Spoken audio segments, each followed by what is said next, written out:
بسم اللہ الرحمن الرحیم۔ غسل جنابت کے حوالے سے بات جاری تھی۔ منہاج الصالحین کی پہلی جلد مسئلہ نمبر 175 پہ لکھتے ہیں کہ اگر منی اپنی جگہ سے حرکت کرے لیکن باہر نہ آئے، احتلام کے ذریعے سے ہو یا بغیر احتلام کے ہو، لیکن منی خارج نہیں ہوئی، تو اس صورت میں غسل واجب نہیں ہے۔ مسئلہ نمبر 176 میں لکھتے ہیں کہ ایک شخص کے لیے جائز ہے کہ وہ اپنے آپ کو مجرب کر دے۔ وہ اس طرح کہ اپنی زوجہ کے ساتھ مقاربت کے ذریعے سے مجرب کر دے وقت نماز کے داخل ہونے کے بعد۔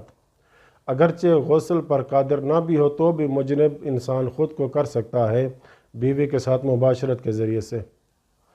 خلاصہ یہ کہ اس شخص کو معلوم ہے کہ اگر میں نماز کے وقت کے داخل ہونے کے بعد بیوی سے جماع کروں گا تو پانی اس وقت میسر نہیں آئے گا، نہیں ملے گا، یا پانی تو ہوگا لیکن وہ بہت ٹھنڈا ہوگا کہ جو میرے لیے اچھا خاصا نقصان دہ ہوگا، سردی کا موسم ہے، اس وقت بجلی بھی نہیں ہوگی وغیرہ، جو بھی مثال لے لیں۔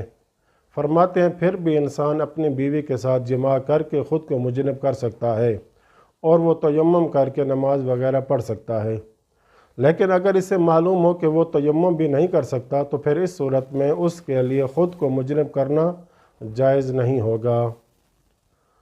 لیکن بہرحال وہ بندہ جو وضو کی حالت میں ہو اور وضو کو توڑ دیا اور اسے معلوم ہے کہ اگر میں نے اس وضو کو توڑ دیا، مثلا وہ سو جاتا ہے وغیرہ، تو ایسے بندے کے لیے احتیاط لازم یہ ہے کہ وہ اپنے اس وضو کو باطل نہ کرے جب وقت داخل ہو گیا ہے نماز کا۔ خلاصہ یہ کہ غسل میں اسے معلوم ہے کہ وہ تیمم کر سکتا ہے اور تیمم کر کے نماز وغیرہ پڑھ سکتا ہے اور غسل کو باطل کرنا جائز ہے، یعنی خود کو مجرب کر سکتا ہے۔ لیکن وضو میں اسے معلوم ہے کہ وہ تیمم کر سکتا ہے تو وضو کو باطل کرنا پھر بھی جائز نہیں ہے۔ اوپر جو کہا گیا کہ انسان خود کو بیوی کے ساتھ مباشرت کی وجہ سے مجرب کر سکتا ہے، لیکن احتیاط واجب کی بنا پر مباشرت کے علاوہ صرف چھیڑ چھاڑ سے مجرب کر دے، اس کے لیے یہ جائز نہیں ہے۔ یا انسان خود کو مشت زنی سے یا زنا وغیرہ سے مجنب کر دے تو یہ کافی نہیں ہے۔ مسئلہ نمبر 177 میں لکھتے ہیں کہ اگر ایک شخص شک کرے آیا دخول ہوا ہے یا نہیں تو اس صورت میں اس پر غسل واجب نہیں ہے۔ کتاب فقہ اہل بیت علیہم السلام صفحہ 179 پہ لکھتے ہیں کہ اگر انسان خواب دیکھے کہ اس کی منی خارج ہوئی ہے لیکن اٹھنے کے بعد اس کے کوئی آثار نہ ہو تو وہ مجنب شمار نہیں ہوگا۔